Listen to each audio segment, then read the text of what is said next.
সুপ্রিয় শিক্ষার্থীবৃন্দ, আসসালামু আলাইকুম ওয়া রাহমাতুল্লাহি ওয়া বারাকাতুহু।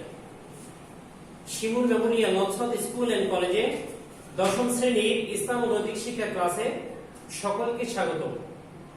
প্রিয় শিক্ষার্থীরা, আশা করছি আল্লাহর অশেষ মেহেরবানিতে পরিবারের সবাইকে নিয়ে করোনাকালীন এই সংকটময় মুহূর্তে ভালো আছো, সুস্থ আছো, নিরাপদে আছো। আলহামদুলিল্লাহ, আমিও আল্লাহর অশেষ মেহেরবানিতে ভালো আছি। সুপ্রিয় শিক্ষার্থীবৃন্দ, আজকের ক্লাস উপস্থাপনায় আছি আমি মোহাম্মদ মিজানুর রহমান, সহকারী শিক্ষক, ইসলাম ও নৈতিক শিক্ষা, Shimul memorial Nazrat school and college, Rajshahi. প্রিয় শিক্ষার্থীরা, আজকে আমরা চতুর্থ অধ্যায়ে আলোচনা করব। চতুর্থ অধ্যায়ে আলোচনা শেষে আমরা যে বিষয়গুলো সম্পর্কে জানতে পারবো সেগুলো হলো ভ্রাতৃত্ববোধ ও সাম্প্রদায়িক সম্প্রীতির গুরুত্ব সম্পর্কে জানতে পারবো, নারীর প্রতি সম্মানবোধ, স্বদেশপ্রেম ও কর্তব্য পরায়ণতার গুরুত্ব সম্পর্কে জানতে পারবো, পরিচ্ছন্নতা, মিতব্যয়িতা ও আত্মশুদ্ধির গুরুত্ব সম্পর্কে জানতে পারবো, সৎ কাজে আদেশ ও অসৎ কাজে নিষেধ সম্পর্কে জানতে পারবো। প্রিয় শিক্ষার্থীরা, তাহলে আজকে আমাদের আলোচ্য বিষয় ভ্রাতৃত্ববোধ ও সাম্প্রদায়িক সম্প্রীতি, নারীর প্রতি সম্মানবোধ, স্বদেশপ্রেম, কর্তব্য পরায়ণতা, পরিচ্ছন্নতা, মিতব্যয়িতা, আত্মশুদ্ধি, সৎ কাজের আদেশ ও অসৎ কাজের নিষেধ। প্রিয় শিক্ষার্থীরা, শুরুতেই আমরা আলোচনা করব ভ্রাতৃত্ববোধ ও সাম্প্রদায়িক সম্প্রীতি। ভ্রাতৃত্ববোধ ভ্রাতৃত্ববোধ বলতে আমরা সাধারণত বুঝি যে ভ্রাতৃত্ববোধ হলো ভ্রাতৃত্ব সুলভ অনুভূতি প্রকাশ। ভ্রাতৃত্ব বলতে কি? কোন ব্যক্তির উপর কোন ব্যক্তিকে ভাইয়ের ন্যায় মনে করা, ভ্রাতৃত্ব সুলভ আচার আচরণ করা ইত্যাদি, এটি হলো কি ভ্রাতৃত্ববোধ। আর সাম্প্রদায়িক সম্প্রীতি, সাম্প্রদায়িক সম্প্রীতি বলতে আমরা কি বুঝি? বিভিন্ন সম্প্রদায়ের মানুষের মধ্যে যে ভালোবাসা, মমত্ববোধ, আকর্ষণ, এটি হলো কি সাম্প্রদায়িক সম্প্রীতি। প্রিয় শিক্ষার্থীরা, আমরা যে আলোচনা করছি আজকে ভ্রাতৃত্ববোধ ও সাম্প্রদায়িক সম্প্রীতি, এই ভ্রাতৃত্ববোধ ও সাম্প্রদায়িক সম্প্রীতি মানব সমাজে শান্তি প্রতিষ্ঠায় খুবই গুরুত্বপূর্ণ ভূমিকা পালন করে থাকে। কেননা সমাজে, রাষ্ট্রে বিভিন্ন সম্প্রদায়ের মানুষ বসবাস করে। আর এই সাম্প্রদায়িক সম্প্রীতি বা ভ্রাতৃত্ববোধ, ভ্রাতৃত্বসুলভ আচরণ, এটি যদি একে অপরের মধ্যে বজায় থাকে, অবশ্যই সেই সমাজটি, সেই রাষ্ট্রটি হবে শান্তিপূর্ণ এবং অর্থনৈতিক, সামাজিক, রাষ্ট্রীয় প্রত্যেকটি ক্ষেত্রে প্রত্যেকটি বিষয়কে সুন্দরভাবে এগিয়ে নেওয়া সম্ভব এই ভ্রাতৃত্ববোধ ও সাম্প্রদায়িক সম্প্রীতির মাধ্যমে। প্রিয় শিক্ষার্থীরা, এ পর্যায়ে আমরা আলোচনা করব ইসলামের ভ্রাতৃত্ববোধ ও সাম্প্রদায়িক সম্প্রীতি। ইসলাম এমন একটি ধর্ম যেখানে ভ্রাতৃত্ববোধ ও সাম্প্রদায়িক সম্প্রীতিকে খুবই গুরুত্ব দিয়ে থাকে। যেমন মহান আল্লাহ তাআলা বলছেন, ইন্নামাল মুমিনুনা ইখওয়া, নিশ্চয়ই মুমিনগণ পরস্পর ভাই ভাই। মহানবী সাল্লাল্লাহু আলাইহি ওয়াসাল্লাম বলছেন, আল মুসলিমু আখুল মুসলিম, এক মুসলমান অপর মুসলমানের ভাই। তাহলে দেখা যাচ্ছে যে ভ্রাতৃত্ববোধ এমন একটি বিষয় যে বিষয়টি কোরআন এবং হাদিস দ্বারা স্বীকৃত। প্রিয় শিক্ষার্থীরা, এখানে মুমিনগণ পরস্পর ভাই ভাই, এটি সূরা আল হুজুরাতের আয়াত নম্বর 10। তোমাদের প্রশ্ন করা হয়ে থাকে যে মুমিনগণ পরস্পর ভাই ভাই বাণীটি কোন সূরার কত নম্বর আয়াত? এটি হলো সূরা আল হুজুরাত আয়াত নম্বর 10। আর এক মুসলমান অপর মুসলমানের ভাই, এটি হলো বুখারী শরীফের হাদিস। প্রিয় শিক্ষার্থীরা, আমরা যে আলোচনা করছি যে ভ্রাতৃত্ববোধ, এই ভ্রাতৃত্ববোধের এবং সাম্প্রদায়িক সম্প্রীতির বিষয়ে মহান আল্লাহ তাআলা পবিত্র কোরআনুল কারীমের অন্যত্র বলছেন, ইয়া আইয়ুহান নাস ইন্না খালাকনাকুম মিন যাকারিন ওয়া উনসা ওয়া জাআলনাকুম শুউবান ওয়া ক্বাবাইলা লিতাআরাফু। হে মানব মণ্ডলী, আমি তোমাদেরকে সৃষ্টি করেছি এক পুরুষ ও এক নারী হতে, অতঃপর আমি তোমাদেরকে বিভিন্ন গোত্রে বিভক্ত করে দিয়েছি যাতে তোমরা একে অপরের সাথে পরিচিত হতে পারো। প্রিয় শিক্ষার্থীরা, তাহলে মূলত এই পৃথিবীতে যত মানুষই বসবাস করছে সবাই একে অপরের কি ভাই। কেননা পৃথিবীর যত মানুষ এসেছে তাদের মূলত আগমন দুইজন ব্যক্তির মাধ্যমে। তারা হলেন হযরত আদম এবং হাওয়া আলাইহিস সালাম। তো হযরত আদম আলাইহিস সালাম এবং হাওয়া আলাইহিস সালাম যদি আদি পিতা এবং আদি মাতা হন, তাহলে পৃথিবীতে যত মানুষই এসেছে তারা বিভিন্ন বর্ণ, গোত্র, ধর্ম বা রাষ্ট্রের হোক না কেন, মূলত তারা পরস্পর কি ভাই ভাই। এজন্য অবশ্যই কি করতে হবে, একে অপরের সাথে ভ্রাতৃত্ববোধ এবং সাম্প্রদায়িক সম্প্রীতির বন্ধন অটুট রাখতে হবে। এটি মহান আল্লাহ তাআলার কি নির্দেশ। মহান আল্লাহ তাআলা বলেন যে লাকুম দীনুকুম ওয়ালিয়া দীন, তোমাদের দিন তোমাদের আর আমার দিন কি আমার। তাহলে ধর্মীয় ভিন্নতা থাকতে পারে, মতাদর্শের ভিন্নতা থাকতে পারে, সাংস্কৃতিক ভিন্নতা থাকতে পারে, কিন্তু তার মানে এই নয় যে আমি যে ধর্ম, যে মতাদর্শের মানুষ অন্য মতাদর্শ বা অন্য ধর্মের মানুষকে আমি কোনো সুযোগ সুবিধা দিব না বা কোনো ধরনের সহযোগিতা করব না। এই ধরনের মনোভাব আমাদের মধ্যে রাখা যাবে না, এগুলো পরিহার করতে হবে।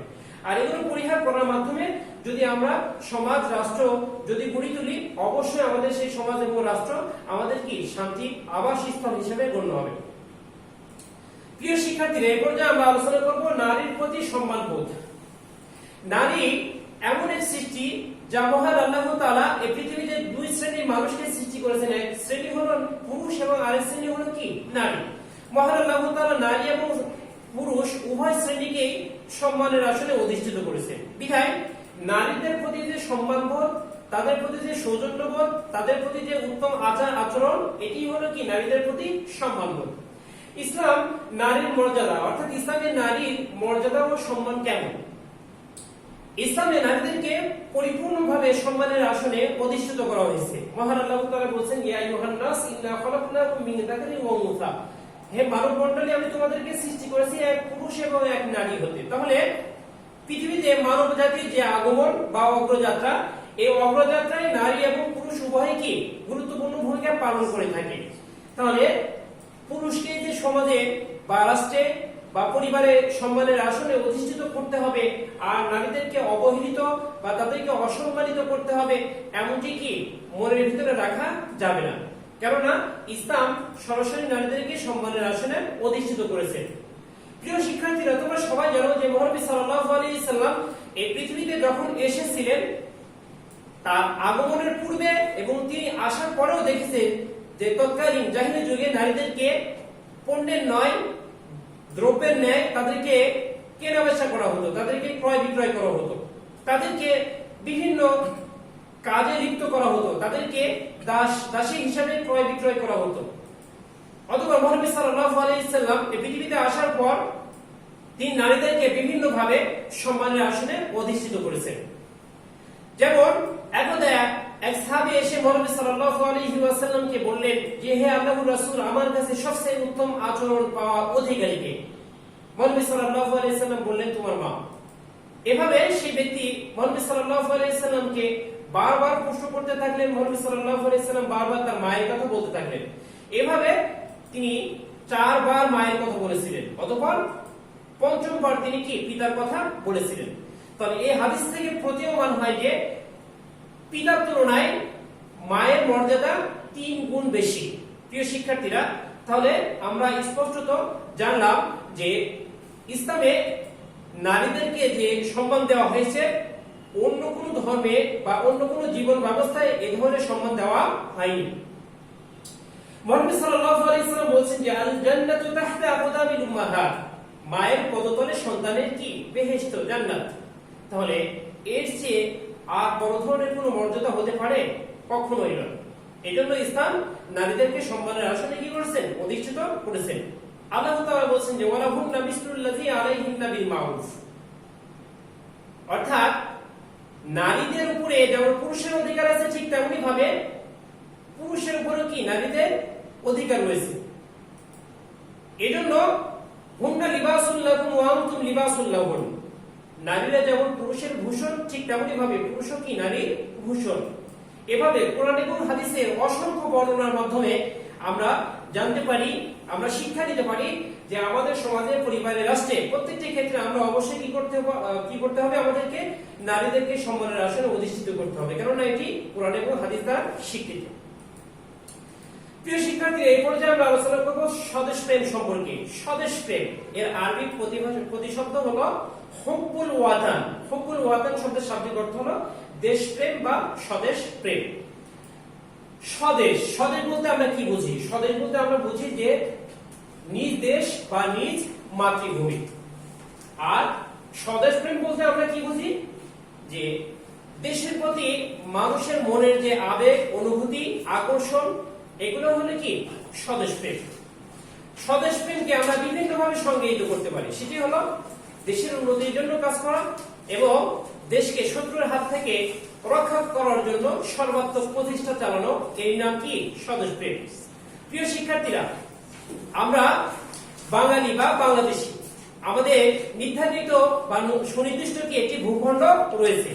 এই সুনির্দিষ্ট ভূখণ্ড, আমাদের যে ভৌগোলিক অবস্থান, এই ভৌগোলিক অবস্থান সুনির্দিষ্ট ভূখণ্ডের প্রতি, এই সুনির্দিষ্ট ভূখণ্ডের মধ্যে যে মানুষ বসবাস করছে, যে সমস্ত সম্পদ আছে, প্রত্যেকটি জিনিসের প্রতি আমাদের যে ভালোবাসা বা আকর্ষণ, এগুলো কি আমাদের স্বদেশ প্রেম বা দেশপ্রেম। স্বদেশ প্রেম সম্পর্কে জ্ঞানীরা এজন্য বলেছেন যে হুব্বুল ওয়াতানি মিনাল ঈমান, দেশপ্রেম হলো ঈমানের অঙ্গ। প্রিয় শিক্ষার্থীরা, বিধায় আমরা বাংলাদেশী নাগরিক হিসেবে আমরা কিভাবে দেশের প্রতি ভালোবাসা বা আমাদের হৃদয়ের আকর্ষণ, অনুভূতি প্রকাশ করতে পারি?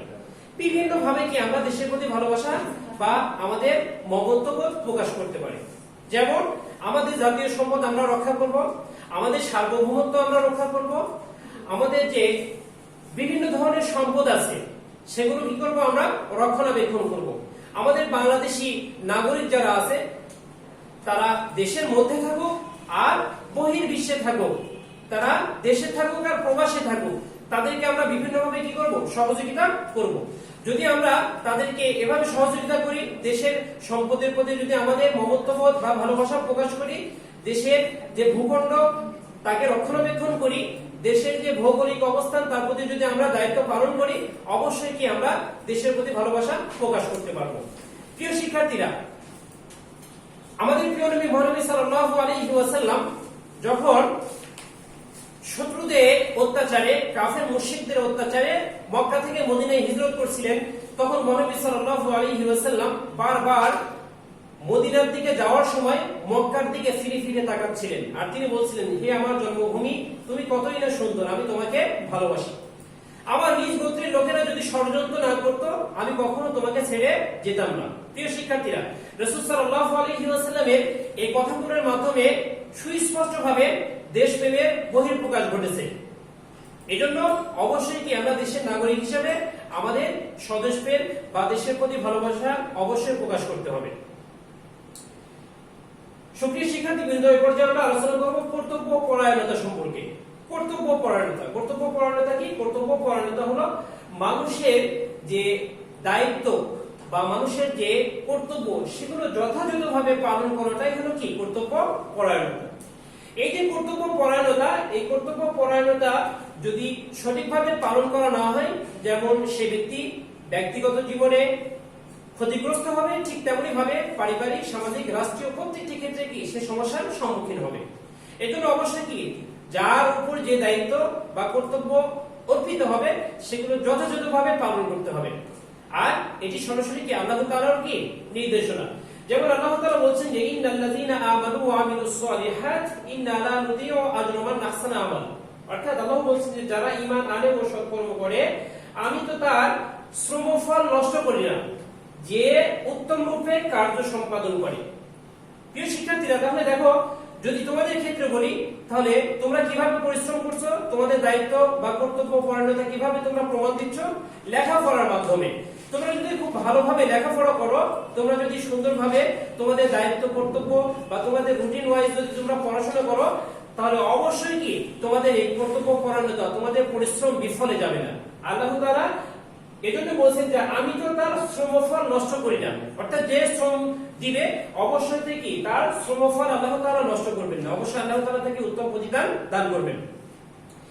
আবার মহান আল্লাহ তাআলা অন্যত্র বলছেন যে প্রত্যেকে নিজ নিজ কর্মের জন্য দায়ী এবং কেউ অন্য কারো ভার বা বোঝা গ্রহণ করবে না। ওয়ালা তাসরু ওয়াসিরাতুন ফিসরা উখরা, অর্থাৎ কেউ কারো বোঝা গ্রহণ করবে না।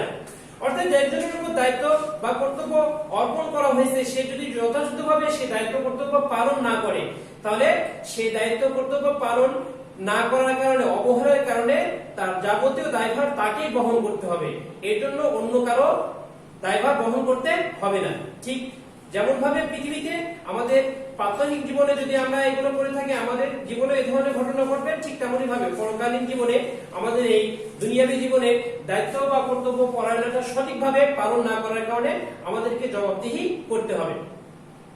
প্রিয় শিক্ষার্থীরা, এই জন্য অবশ্যই কি করবে, তোমরা ছাত্রছাত্রী হিসাবে, তোমরা স্টুডেন্ট হিসাবে তোমাদের দায়িত্ব পড়াশোনা করা, অবশ্যই তোমরা দায়িত্ব কর্তব্য পালন করে যথাযথভাবে পড়াশোনা করবে।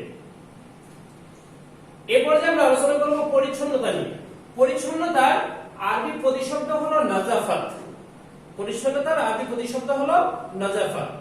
পরিচ্ছন্নতা বা পরিষ্কার পরিচ্ছন্নতা বা পাক পবিত্রতা, এগুলো কি?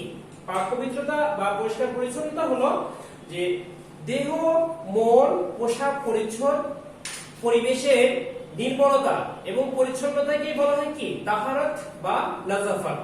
তাহারাত এবং নাজাফাত দুটি পরিচ্ছন্নতার আরবি প্রতিশব্দ। প্রিয় শিক্ষার্থীরা লক্ষ্য করো, তাহারাত এবং নাজাফাত দুটি কি? পরিচ্ছন্নতার আরবি প্রতিশব্দ।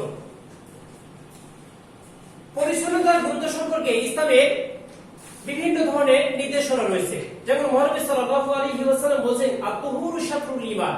পবিত্রতা হলো ঈমানের অর্ধেক। পবিত্রতা হলো ঈমানের অর্ধেক।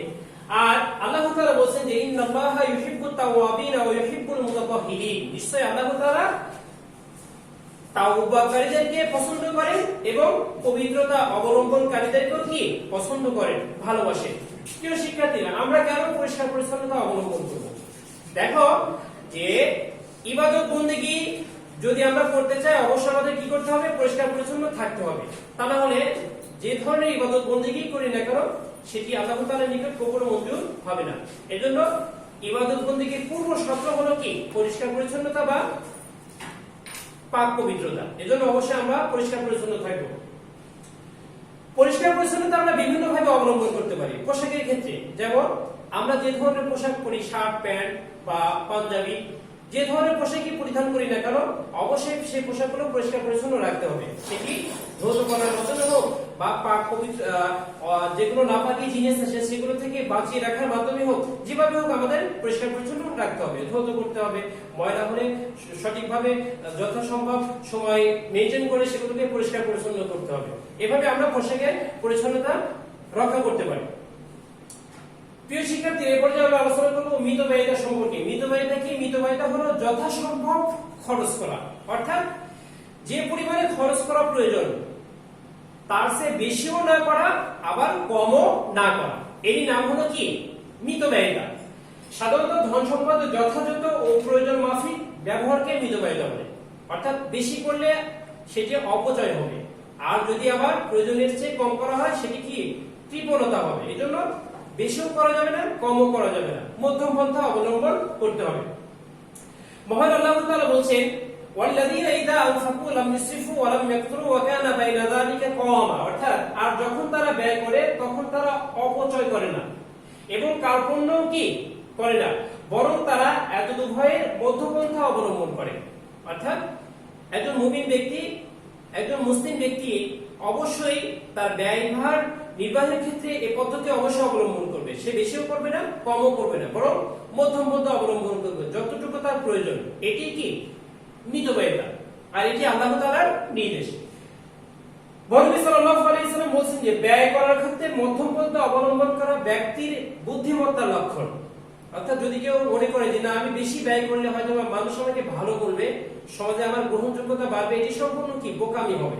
কেননা রাসূল সাল্লাল্লাহু আলাইহি ওয়াসাল্লামের প্রত্যেকটি বাণী বিজ্ঞানসম্মত।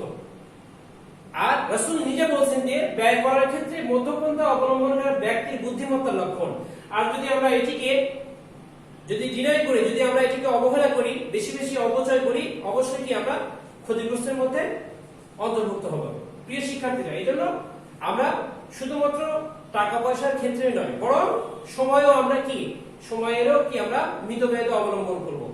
অর্থাৎ যতটুকু সময় যে কাজে লাগানোর দরকার আমরা ঠিক তেমনি ভাবে সেই কাজে সেই সময় ব্যয় করব। অতিরিক্ত সময় ব্যয় করতে গেলে আমাদের কি পরবর্তীতে বিভিন্ন কাজ সম্পাদন করতে সমস্যা হয়ে যাবে। প্রিয় শিক্ষার্থী, এবার যে আমরা আলোচনা করব আত্মশুদ্ধি সম্পর্কে। আত্মশুদ্ধি আত্মশুদ্ধি হলো নিজের সংশোধন বা নিজেকে খাঁটি করা। আত্মাকে শুদ্ধ করা, এরই নাম হলো কি? আত্মশুদ্ধি। আত্মশুদ্ধির পরিভাষা হলো সর্বপ্রকার অনৈসলামিক কথা ও কাজ থেকে নিজ অন্তরকে মুক্ত ও নির্মল রাখাকে আত্মশুদ্ধি বলে। অর্থাৎ কোরআন এবং হাদিস যে ধরনের কর্মকাণ্ড, যে ধরনের চিন্তা চেতনা, যে ধরনের কার্যকলাপ অবৈধ হিসেবে ঘোষণা করেছেন, সে সমস্ত কাজ থেকে নিজের অন্তরকে মুক্ত রাখতে হবে। আর যদি এই কাজগুলো থেকে আমরা মুক্ত রাখি, নিজের অন্তরকে নির্মল রাখি, অবশ্যই সেটিকে আত্মশুদ্ধি হিসেবে কি হবে? গণ্য হবে। আত্মশুদ্ধি হলো এমন একটি সম্পদ যা মানব জীবনে খুবই গুরুত্বপূর্ণ। আখলাকে হামিদার অন্যতম একটি গুরুত্বপূর্ণ বিষয়। মহান আল্লাহ তাআলা বলেন, ইয়াউমা লা ইয়ানফাউ মালুন ওয়ালা বানুন ইল্লা মান আতাল্লাহা বিকলবিন সালিম। সেদিন ধন সম্পদ কোনো কাজে আসবে না, না কাজে আসবে সন্তান সন্ততি, বরং সেদিন সেই ব্যক্তি মুক্তি পাবে যে আল্লাহর নিকট বিশুদ্ধ অন্তঃকরণ নিয়ে আসবে। অর্থাৎ অনেক মানুষ আছে, তারা ব্যবসা বাণিজ্যের মাধ্যমে, চাকরি বাকরির মাধ্যমে বা বিভিন্ন পদ্ধতি অবলম্বন করে তারা প্রচুর পরিমাণে ধন সম্পদের মালিক হয়, কিন্তু তাদের আত্মশুদ্ধি, আত্মার সংশোধন, নিজেকে খাঁটিয়ে রাখা, নিজেকে সংশোধন করা, এই ধরনের কোনো উদ্যোগ তাদের মধ্যে লক্ষ্য করা যায় না। এজন্য প্রিয় শিক্ষার্থীরা, আমরা যেই জীবিকার মাধ্যম অবলম্বন করি না কেন, আমাদের ভিতর নিজেকে সংশোধন করতে হবে, নিজের যে ত্রুটিগুলো সেগুলোকে পরিহার করতে হবে। এগুলোকে যদি আমরা করি তাহলে অবশ্যই কি আমাদের কিয়ামতের দিনকে আল্লাহ তাআলার সামনে জবাবদিহির সম্মুখীন হতে হবে। আর যদি আমরা না অবলম্বন করি, অবশ্যই কি এই সম্পদ বা সন্তান সন্ততি, টাকা পয়সা কোনো কাজে আসবে না। প্রিয় শিক্ষার্থীরা, অবশ্যই কি আমরা নিজেকে বিভিন্ন প্রকার পাপ কাজ থেকে আমরা নিজেকে মুক্ত রাখবো, পরিষ্কার রাখবো, নির্মল রাখবো। প্রিয় শিক্ষার্থীরা, সর্বশেষে আমরা যে বিষয়ে আলোচনা করবো সেটি হলো সৎ কাজে আদেশ ও অসৎ কাজে নিষেধ। সৎ কাজে আদেশ এবং অসৎ কাজে নিষেধ এর আরবি পরিভাষা হলো আমর বিল মারুফ ওয়া নাহি আনিল মুনকার। অর্থাৎ সৎ কাজে আদেশ এবং অসৎ কাজে নিষেধ। সৎ কাজে আদেশ এবং অসৎ কাজে নিষেধ এটি খুবই এটি গুরুত্বপূর্ণ ব্যাপার। সেটি ব্যক্তি জীবনে, পারিবারিক, সমাজ, রাষ্ট্র প্রত্যেকটি ক্ষেত্রে। কেননা এক শ্রেণীর মানুষ যদি অসৎ কাজে লিপ্ত থাকে আর আরেক শ্রেণীর মানুষ তারা ভালো, কিন্তু এই অসৎ কাজ থেকে যদি সেই খারাপ মানুষদেরকে নিষেধ না করে, যেমন ভাবে সেই পরিবারের সদস্য ক্ষতিগ্রস্ত হবে, ঠিক তেমনি ভাবে ভালো মানুষটিও কি ক্ষতিগ্রস্ত হবে। অর্থাৎ ভালো মানুষও ক্ষতিগ্রস্ত হবে, খারাপ মানুষও ক্ষতিগ্রস্ত হবে। এজন্য সৎ কাজের আদেশ এবং অসৎ কাজের নিষেধ থাকতে হবে। নবী সাল্লাল্লাহু আলাইহি ওয়াসাল্লাম একটি হাদিসের মধ্যে বলছেন যে সৎ কাজের আদেশ এবং অসৎ কাজের নিষেধ অবশ্যই অবলম্বন করতে হবে। রাসূল বলছেন যে যার সামর্থ্য আছে সে কাউকে যদি কোনো খারাপ কাজ করতে থাকে, সে তার শক্তি প্রয়োগের মাধ্যমে বাধা প্রদান করবে। যদি শক্তি প্রয়োগ করতে না পারে তাহলে উপদেশ বা কথার মাধ্যমে বাধা প্রদান করবে। আর সর্বশেষ যদি শক্তি, সামর্থ্য এবং কথা বলার মাধ্যমে বাধা প্রদান করতে না পারে তাহলে মনে মনে ঘৃণা করতে হবে। তবে মনে মনে ঘৃণা করা হলো ঈমানের সবচেয়ে নিম্ন পর্যায়ের লক্ষণ। প্রিয় শিক্ষার্থীরা, এই জন্য অবশ্যই আমরা কোনো ব্যক্তি যদি খারাপ কাজ করতে থাকে অবশ্যই তাকে আমরা সামর্থ্য অনুযায়ী বাধা দেওয়ার চেষ্টা করবো। এটা আমাদের ঈমানি দায়িত্ব, ইসলামী নির্দেশ। আল্লাহ তাআলা বলছেন, কুনতুম খায়রা উম্মাতিন উখরিজাত লিন-নাস তা'মুরুনা বিল মা'রুফি ওয়া তানহাউনা 'আনিল মুনকার। অর্থাৎ মানব জাতির মধ্যে তোমরা শ্রেষ্ঠ জাতি, তোমাদেরকে মানব জাতির জন্য কি করা হয়েছে? পাঠানো হয়েছে। আর তোমরা কি করবে? যখন লোকেরা সৎ কাজ অসৎ কাজ করবে তখন তোমরা কি করবে? বাধা প্রদান করবে। অর্থাৎ সৎ কাজের আদেশ দিবে এবং অসৎ কাজের নিষেধ করবে। নবী সাল্লাল্লাহু আলাইহি ওয়াসাল্লাম বলেন, লোকেরা যখন কোনো অত্যাচারীকে অর্থাৎ অত্যাচার করতে দেখে কিন্তু তার হাত ধরে না, এরূপ লোকদের উপর অচিরেই আল্লাহর শাস্তি পাঠাবেন। অর্থাৎ যদি কোনো ব্যক্তিকে অপরাধ করতে থাকে, অত্যাচার করতে থাকে, কোনো অসহায় মানুষকে নির্যাতন করতে থাকে, আর সামর্থ্যবান ব্যক্তি যদি ওই অত্যাচারীকে বাধা প্রদান না করে, মহানবী সাল্লাল্লাহু আলাইহি ওয়াসাল্লাম বলছেন যে এরূপ লোকদের উপর অচিরেই আল্লাহ তাআলা শাস্তি পাঠাবেন। প্রিয় শিক্ষার্থীরা, এজন্য অবশ্যই কি করব? আমরা সৎ কাজের আদেশ দিব এবং অসৎ কাজে বাধা প্রদান করব, নিষেধ করব। এর মাধ্যমেই কি আমাদের মুক্তি। প্রিয় শিক্ষার্থীরা, দীর্ঘ সময় আমরা আলোচনা করলাম, এ পর্যায়ে আমাদের মূল্যায়নের পালা। সৎ কাজের আদেশ ও অসৎ কাজের নিষেধ এর আরবি পরিভাষা কি? আমর বিল মারুফ ওয়া নাহি আনিল মুনকার। আত্মশুদ্ধির আরবি পরিভাষা কি? আত্মশুদ্ধির আরবি পরিভাষা হলো তাজকিয়াতুন নফস। আত্মশুদ্ধির আরবি পরিভাষা হলো তাজকিয়াতুন নফস। পবিত্রতা ঈমানের অর্ধেক, বাণীটি কোন গ্রন্থে? পবিত্রতা ঈমানের অর্ধেক, বাণীটি বুখারী শরীফে। এক মুসলমান অপর মুসলমানের ভাই, বাণীটি কার? বাণীটি মহানবী সাল্লাল্লাহু আলাইহি ওয়াসাল্লামের। প্রিয় শিক্ষার্থীরা, আশা করছি তোমরা প্রত্যেকটি প্রশ্নের উত্তর কি পেরেছো। সুপ্রিয় শিক্ষার্থীবৃন্দ, করোনাকালীন এই সংকটময় মুহূর্তে অবশ্যই তোমরা স্বাস্থ্যবিধি মেনে জীবনযাপন করবে, প্রয়োজন ছাড়া বাড়ির বাইরে বের হবে না। আর আজকের ক্লাসটি বাসায় আরো সুন্দরভাবে চর্চা করবে। আগামী দিন চতুর্থ অধ্যায় পাঠ 8 থেকে 15 এর উপর রিভিশন টপ টেস্ট হবে। আশা করছি রিভিশন টপ টেস্টটি সুন্দরভাবে কমপ্লিট করবে। আগামী দিন আবার ক্লাসের আহ্বান জানিয়ে সকলের সুস্বাস্থ্য কামনা করে আজকের মতো এখানে শেষ করছি। ওয়া আখিরু দাওয়ানা আলহামদুলিল্লাহি রাব্বিল আলামিন। আসসালামু আলাইকুম ওয়া রাহমাতুল্লাহি ওয়া বারাকাতুহু।